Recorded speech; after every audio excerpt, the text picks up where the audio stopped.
Hey y'all, welcome to the very first video lecture of Intro Psychology this semester.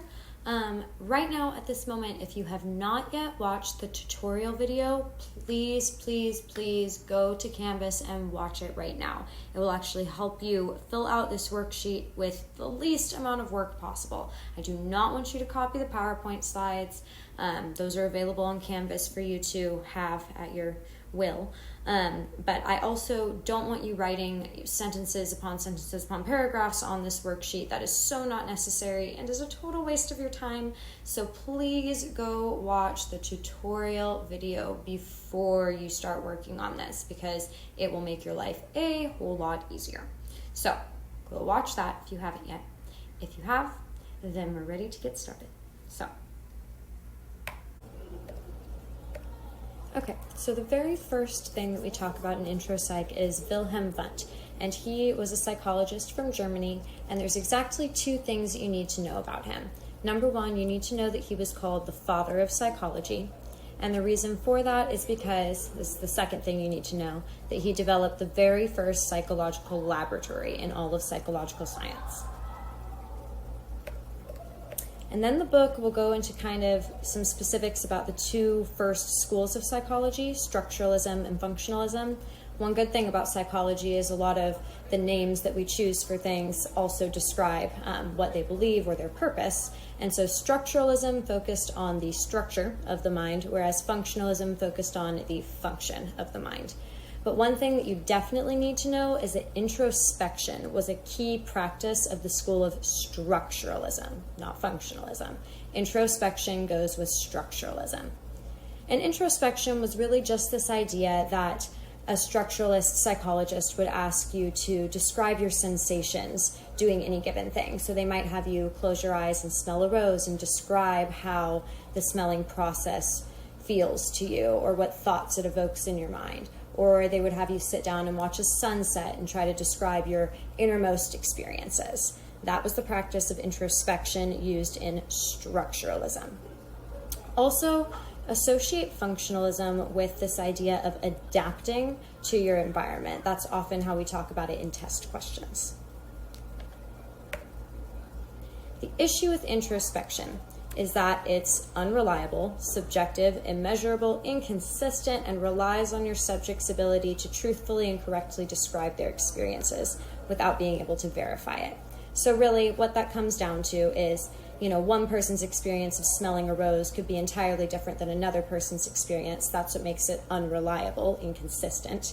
It's subjective, so it's dependent entirely upon your specific experiences, not the general experiences of others.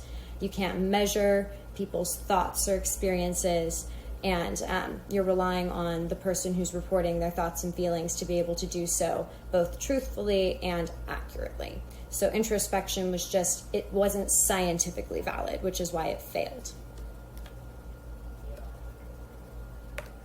All right.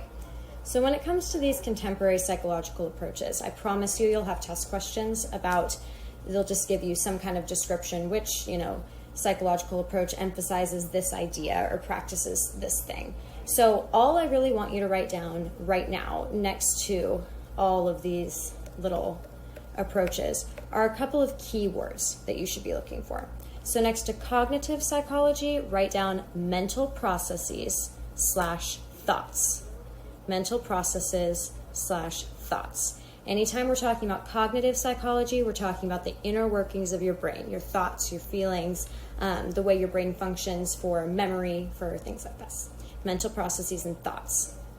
Cognitive neuroscience, we're going to be talking about specifically brain activity. You will see that word come up over and over in test questions if we're talking about cognitive neuroscience. So anytime you see brain activity, think neuroscience, brain activity. And then cognition is the first part of that, just like in cognitive psychology, thoughts, mental processes. Evolutionary psychology, look for the word evolution. That tends to be in the stem for a lot of these questions. And then also things like natural selection or anything sort of mentioning a Darwin type of principle is going to be something that will likely fall under evolutionary psychology. Also words like adapting are important. But yeah, evolution, natural selection are the two most common. So write those two down next to evolutionary psychology. And then with behavior genetics, we're looking at the contributions of genes and also the environment. So genes plus environment, or as you'll hear it called through the rest of the semester, the nature versus nurture debate. That's exactly what behavior genetics is focusing on. So genes slash environment, also nature slash nurture. Write those two concepts down. Psychodynamic is also sometimes called Freudian. You might want to write that down. Psychodynamic is also called Freudian psychology. And your keywords for psychodynamic are unconscious or childhood experiences. Psychodynamic theory is all about going back to the childhood roots and seeing what old traumas you have left in your unconscious mind that are, causing you to behave some kind of way presently.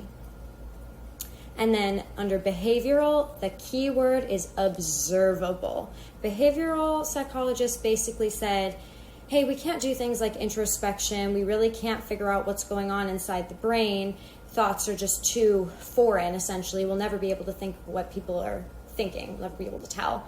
And so all we're going to focus on in the behavioral approach is people's observable responses, what we can actually witness people doing. Their behavior is the only thing that we can study. So observable is your keyword for that. And then with social cultural, really you're just the prompt will say something about, how psychology applies over various situations or cultures. So those are really your keywords, situations or cultures. It's not mentioned here in the book, but there are a lot of questions that will also ask about humanistic and positive psychology. So when we get to those a little bit later, I'll give you some keywords for those too. Okay. So the difference between basic and applied research is that basic research is conducted just to gather information. I only do this research because I just want to know something. Whereas applied research is research that you're undertaking for the purpose of solving a problem, for the purpose of applying the knowledge that you gain towards solving a problem. So basic research is essentially just observing something and collecting information just to know about it. But applied research is I'm conducting this research for the purpose of doing something. So like cancer research, for example, would be obviously applied because no one's trying to research cancer just to know more about it. Everyone's trying to research cancer because they're trying to cure it, because it's an identifiable problem. So you kind of have to extrapolate that a little bit and think about what the question might be asking you, if it sort of forces the concept to be applied in order for it to be ethical or not. All right. And then these 4 types of practices. Now these you're going to be asked test questions about because how many multiple choice answers do we normally have? 4, A, B, C, and D. So one of these branches will be each of your answer choices. So what you want to know to tell the difference is this. Counseling psychology is just for day-to-day problems. So counseling psychology is not for mental health, not for psychological disorders. Counseling psychology is problems that everybody has, not just disordered people. So counseling psychology is going to help you if you're having trouble adjusting to your new school, there's tension in your family, you want to see a marriage counselor, stuff like that. Whereas clinical psychology and psychiatry deal with psychological disorders, mental health. Now the difference between those two, clinical psych and psychiatry, is clinical psychologists do not use medication, they cannot prescribe medication, whereas psychiatrists can prescribe medication. And psychiatrists are the only type of psychologist that is able to prescribe medication because they have a medical degree. They are the only branch that has a medical degree. So counseling psychology, not for psychological disorders. Clinical psychology and psychiatry are for psychological disorders, but clinical psychology does not use medication. Psychiatry does use medication. And then really the distinguishing difference between community psychology and everything else is that community psychologists work within groups, not individuals, whereas all the other 3, counseling, clinical, and psychiatry, all work with the individual person, whereas community psychologists try to figure out how to implement policies that affect big groups of people or institutions of people. And community psychologists also do not deal with psychological disorders. Okay. So hindsight bias is really only used in the context of saying that once someone finds out the result of something and then they say, oh, well, I would have known that, I could have predicted that. That is hindsight bias, when you are presented with the answer and so you rationalize that answer and think, oh, well, I would have known that, that's so obvious. So once we are given the answer, the outcome of something, we have a tendency to believe that we knew the answer or could have predicted the outcome all along. Hindsight bias is also called the I knew it all along phenomenon. Overconfidence is really just this idea that once we commit to something, we really hold our thoughts and beliefs in high regard. Even when they're incorrect, we tend to be overly confident about those beliefs, especially ones that really matter to us or have some kind of sentimental or emotional value or moral value too. But humans tend to be more confident than they really are correct. And then perceiving order in random events is sort of things like when we see shapes in clouds or a man on the moon, we sort of make sense out of nonsense. And this is really just in an effort for humans to understand and make sense of the world that we're in. We just try to make sense of things by turning them into concepts that we are familiar with or putting them in likeness with those. Okay, and that's everything basically in the prologue, so moving on to chapter 1. Okay. So really, the difference between a theory and a hypothesis is a theory is something that should not be used casually. Oftentimes in just sort of like conversation, we might say, oh, I have a theory about something, and we don't really mean it all that seriously. So when we talk about it in science and in psychology, a theory is something that has been well developed by multiple studies that have all sort of confirmed or at least supported a general idea, an overarching concept, a theory. But a theory has to be well supported by observations and research. Whereas a hypothesis is just a prediction that we're using when we go to conduct an experiment. So theories are made up of hundreds of hypotheses that were either confirmed or rejected based on the outcomes of the studies. So a hypothesis is sort of your best guess, and then a theory is a well-developed idea based on research. All right, operational definitions. You want to write down the word replication next to operational definitions. Write down the word replication, replication. I want you to write that down, replication. And replication is the purpose of having an operational definition. So what an operational definition is a very carefully worded definition that we're going to use to measure something in some kind of research study. And the reason that we've got to be so careful with the way that we word them is because we want to be able to word them so carefully that any competent person could come along, use our definition, and conduct the study in the exact same way that we did. And that's replicating the study, conducting the study again in the exact same way that the initial researcher conducted it. And so if you're trying to measure aggression, you can't just say, any type of confrontational behavior is aggression. Well, to what degree is something confrontational? If someone, punches a wall, that's not exactly confrontational to another human being, but it could still be considered an aggressive action. And so you have to be very careful with the way that you word what you're measuring and the way that you maybe put it on a scale or something like that, so that any competent researcher could come along after you and replicate the study in the exact same way that you did it and get, hopefully, the same data. And that's the reason that replication is important to scientific experiments, is because if studies are replicated over and over and the results of the studies are the same over and over, then it starts to build support for the hypothesis and ultimately the theory. So the more replication we have, the more certain we can be in the outcome if the outcome has been consistent from study to study.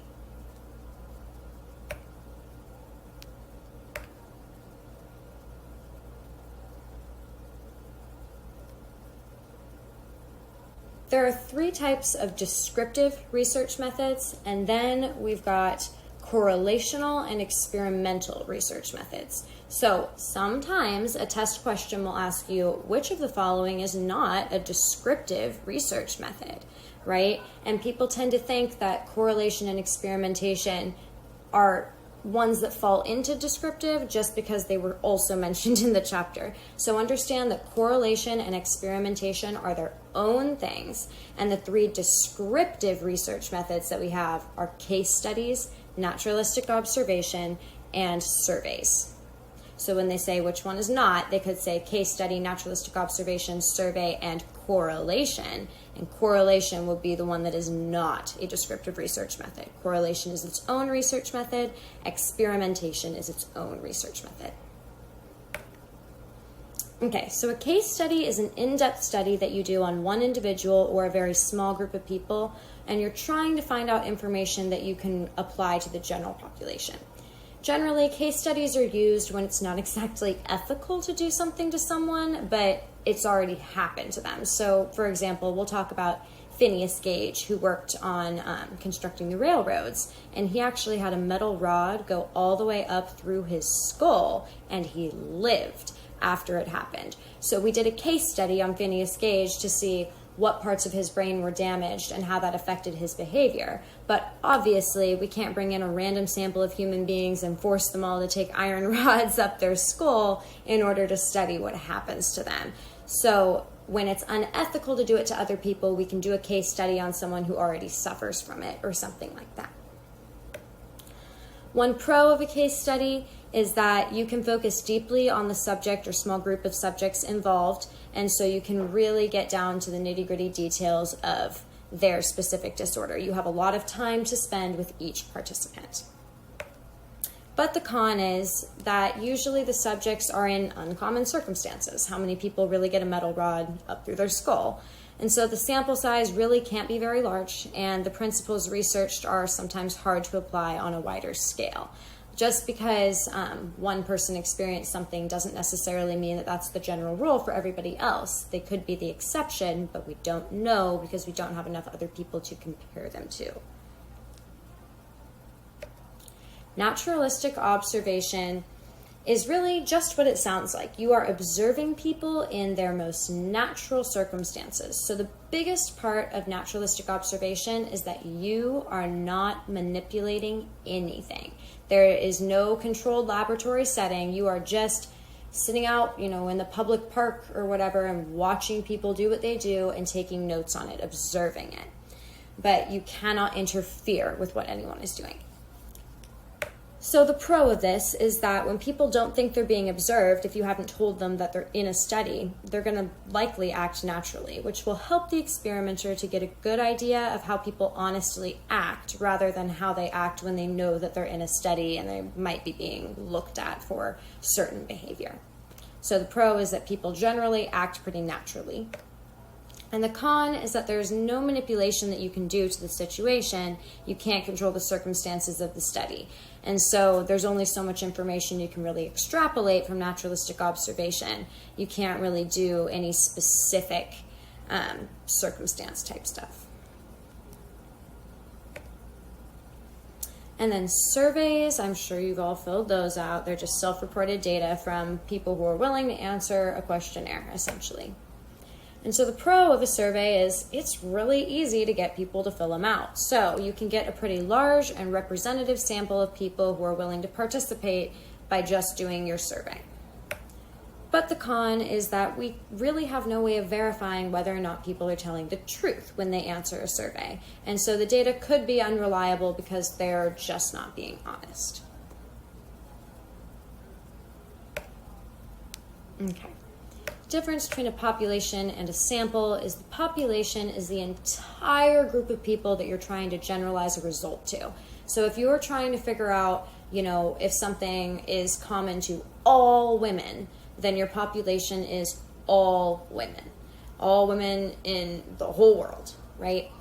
But your random sample is just a subset of the population, which should be representative of the population. So if your population is all women, but your random sample just includes women at Baylor University, you've really sort of misrepresented what you're doing. Because if the population is all women, then we're talking all women from every country, all women of every culture, of every ethnicity, of every race, of every, sexual orientation or gender identity. We're talking all women here. But you've only surveyed women at Baylor University, which is not representative of all of the different variations of types of women that we could have.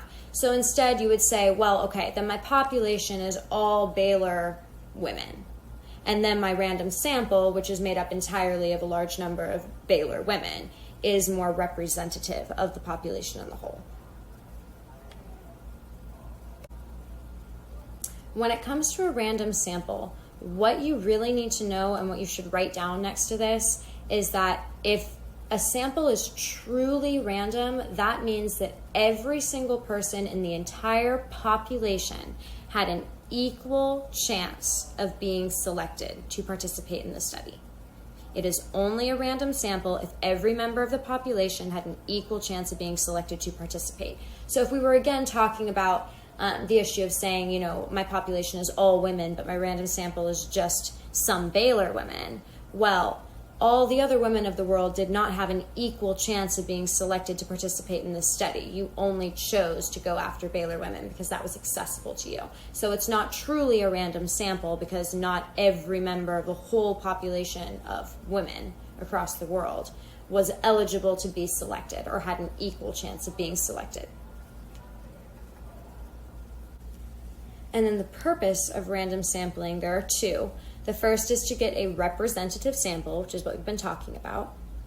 The second is to lower or control for bias. So again, the purpose of random sampling, write this down, the purposes of random sampling are, number one, to get a representative sample, and number two, to lower or to control for bias among people or among the sample.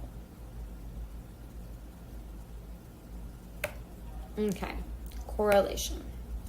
So there are two things that a correlation coefficient tells you. And the first of those is the strength of a relationship. The second is the direction of the relationship. And what we can do with correlations is we can make predictions. We can predict that as one thing rises, another thing will rise with it, or as one thing rises, another will fall against it, that sort of a thing. Correlation is not causation. You'll hear that over and over and over and over and over again in your scientific education. Correlation is not causation. So I will give you my favorite example of this. Let's say that here we're plotting drowning deaths.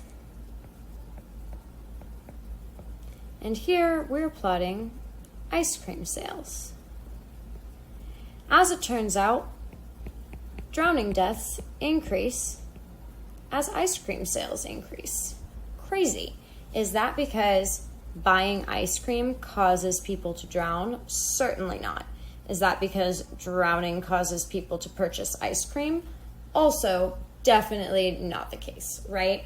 So what you need to understand is there's a possibility that there's a third variable at play here. For example, season or temperature.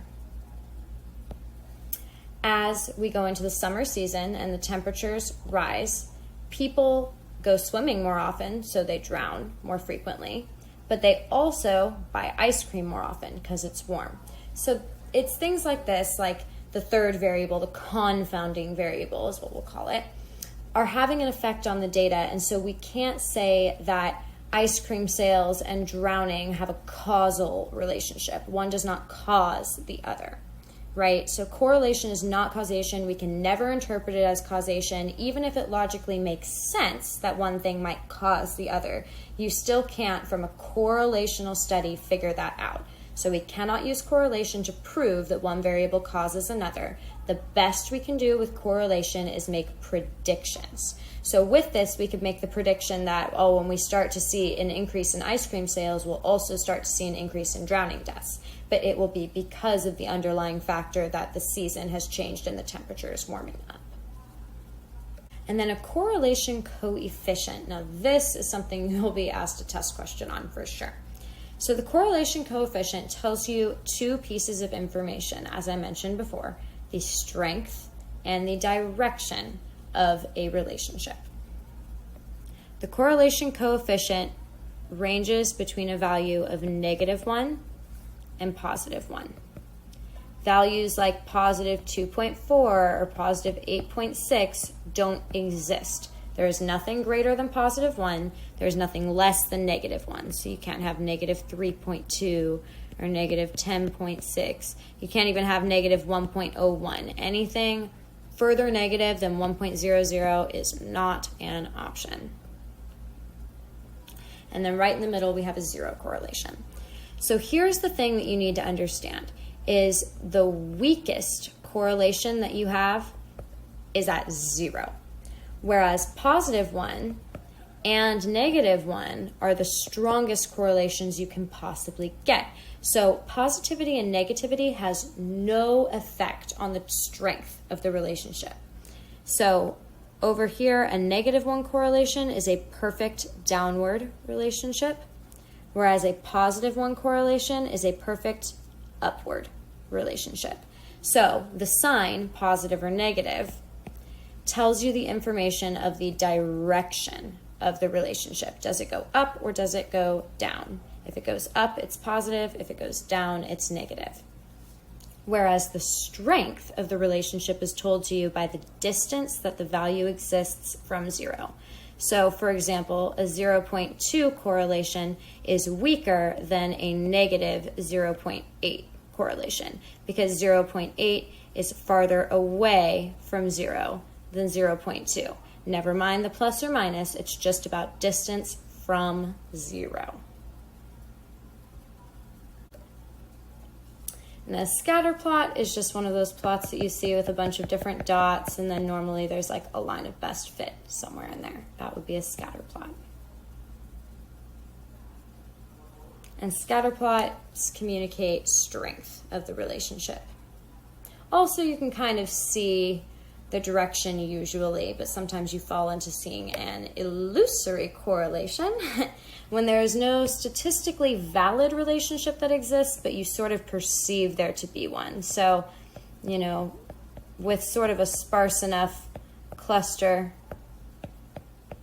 of dots, you could sort of see that maybe they were trending upward, but maybe you could also sort of see that they were trending downward, and really it's pretty close to a flat line in reality. So an illusory correlation is the illusion of a correlation. And usually we see those because we expect to see some kind of pattern in the data, so we kind of tell our brains to see one even if there isn't one truly there. So in order to be sure that you're not seeing an illusory correlation, you would want to calculate the line of best fit and figure out exactly what the correlation coefficient of any given scatter plot is. And then regression towards the mean is a concept that will come up again when we get to intelligence.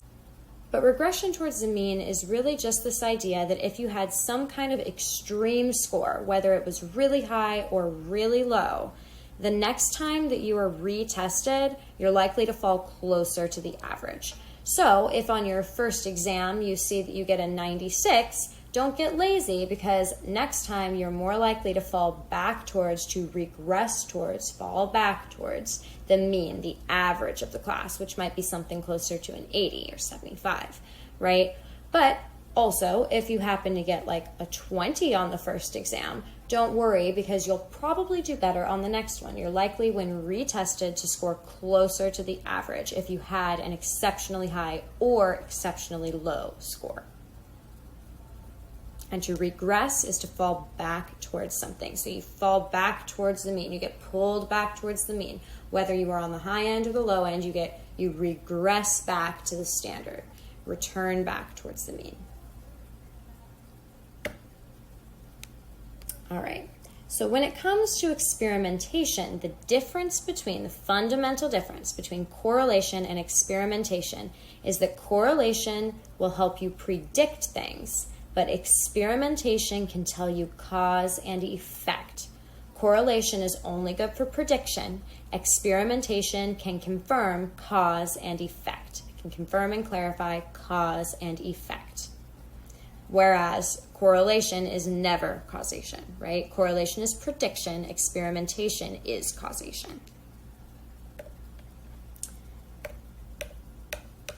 So I'm not going to spend too much time on this because I'm assuming that in all of your other scientific education in high school, you learned about independent variables, dependent variables, and confounding. But the independent is the variable that you change. The dependent is the variable that you're recording, the one that responds. And a confounding variable is something that is unintentionally affecting the data. So you want to not have confounding variables if you can help it. But just like how I talked about ice cream sales and drowning deaths going up together, the third variable, the confounding variable, would be that temperature was affecting both of these pieces of data to make them look like they were happening maybe because of one another or happening together. So an experimental group is the one that receives the independent variable, receives the treatment. So if your study is on, a medication, whether or not it works, then you would use a real medication and you would use a placebo. And your experimental group gets the real thing, whereas your control group gets the fake thing, or what we call the placebo. And they are just exposed to everything completely the same as the experimental group, except the one independent variable that you are studying. So all of the conditions in which they live or are subjected to in the study are exactly the same as the experimental group. The only difference in the way that they are treated, the only difference in their whole experience, is that the experimental group is given the real drug, whereas the control group is given a placebo or a fake substitute. And then random assignment. So you definitely want to notate stuff about both random sampling and random assignment. So when it comes to random assignment, it's when you already have your random sample of people, but now you have to assign them to either the experimental group or the control group. So know that random assignment is only used in experimentation, not in descriptive research methods or correlational research methods, just experimentation. And so once you have your random sample, you have to figure out, well, who is going to go in the experimental group, who is going to go in the control group. And the key to random assignment is much like random selection. And it's just this idea that all members of the sample have to have an equal chance of being placed in either the experimental or the control group. So for random sampling, every member of the population has to have an equal chance of being included in the sample. For random assignment, every member of the random sample of the selected participants has to have an equal chance of being placed in either the experimental or the control group. And now the purpose of random assignment, and you should write this down, the two purposes of random assignment are, number one, to minimize differences between groups. Minimize differences between groups.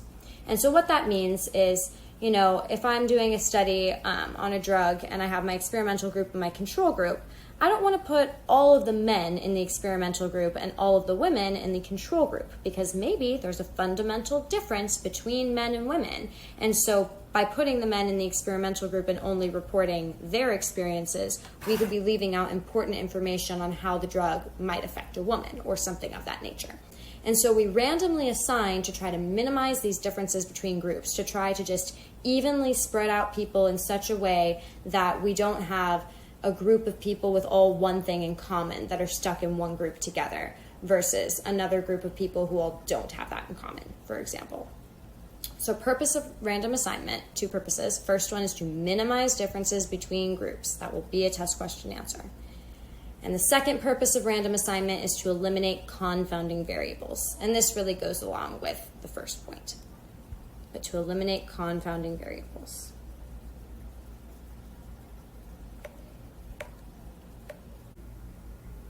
The double-blind procedure is fairly appropriately named because it is double-blind. So both the participant and the researcher are blind to whether or not the participant is actually receiving the true treatment or if they are receiving a placebo. So let's take, for example, a study on headache medication, right? So we've got an experimental group which receives the real headache medication that we're trialing, and then we have a control group who we're going to give a placebo pill to and tell them, this is a trial headache medication, let us know how it works. But neither the person participating in the procedure or the researcher who's recording the data knows whether or not that person is truly getting the medication or the placebo pill. There's a third party that tracks that record. And so this helps to control for two different things. On the side of the participants, it helps to control for placebo effect.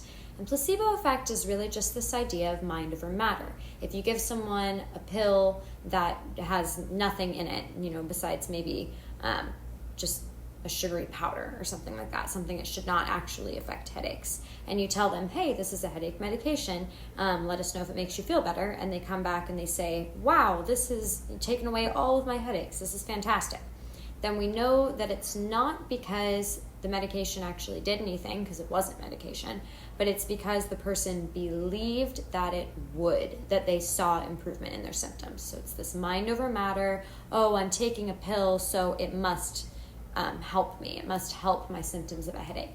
So the double-blind procedure helps with placebo effect because we can identify later whether or not they actually got the treatment medication or if they only saw improvement because they believed that they would.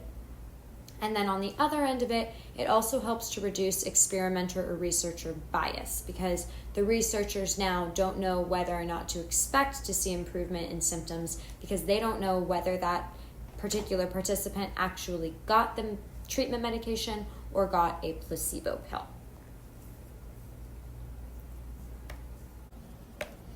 Okay, and you can read through this. It's just about well-being of animals. But the two things you really want to know about are informed consent and debriefing.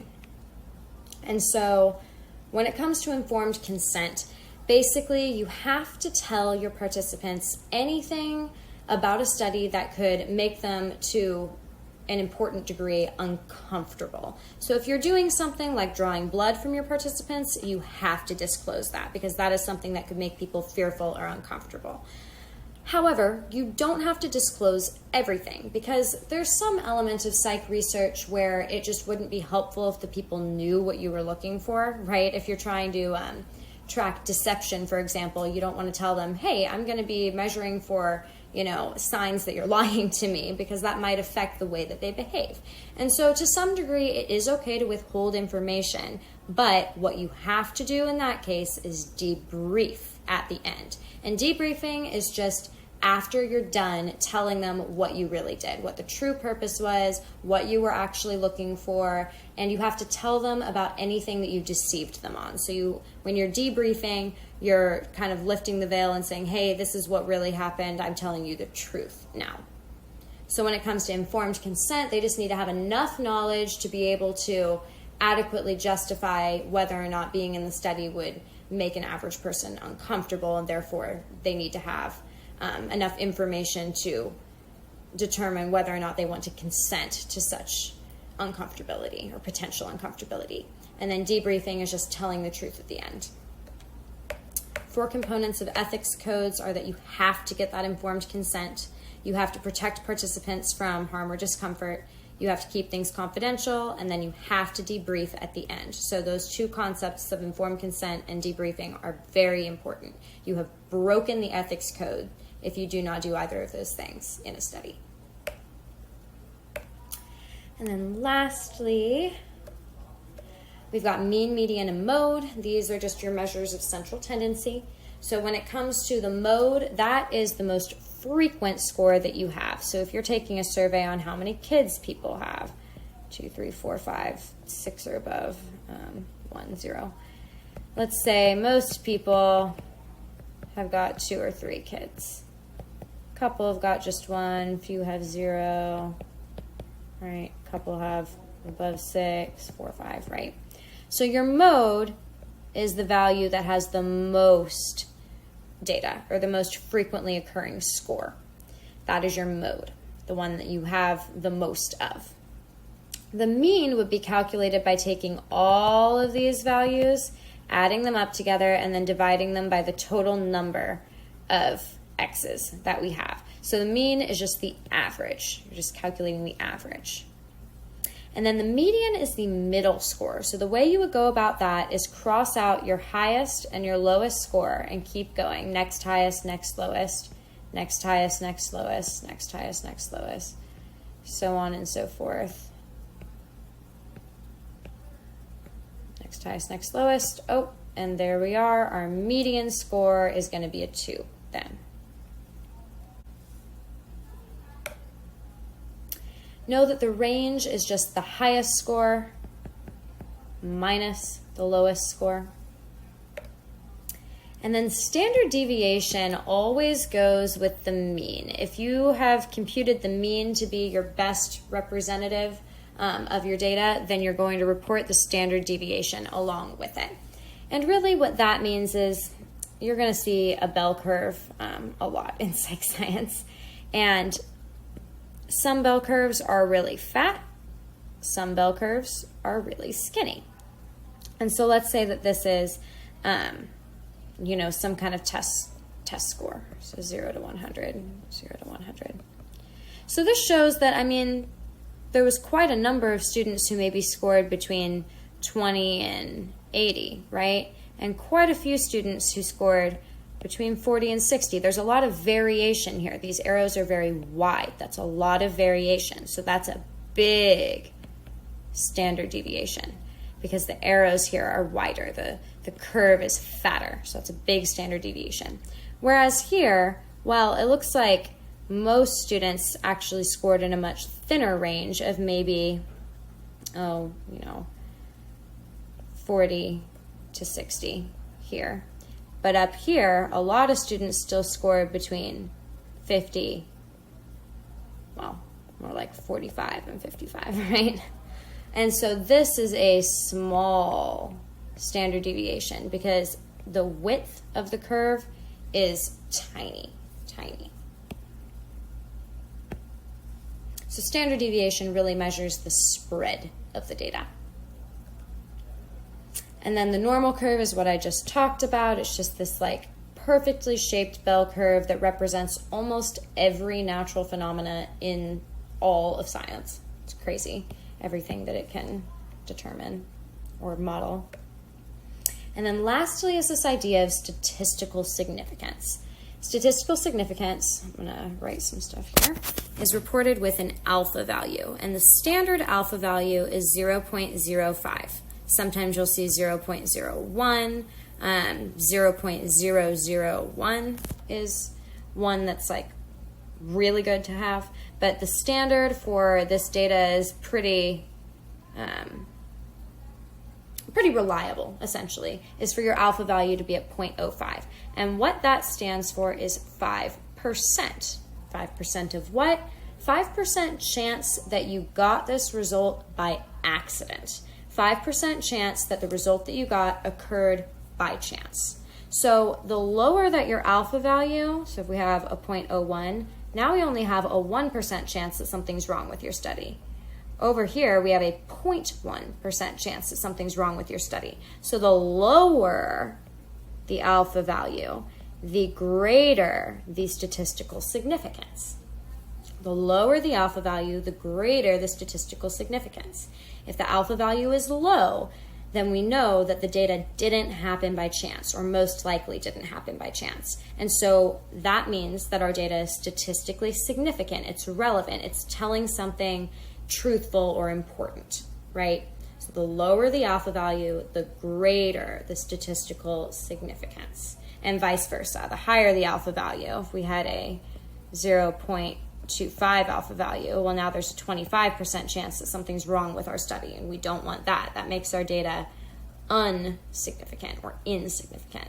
So the higher the alpha value, the lower the statistical significance as well.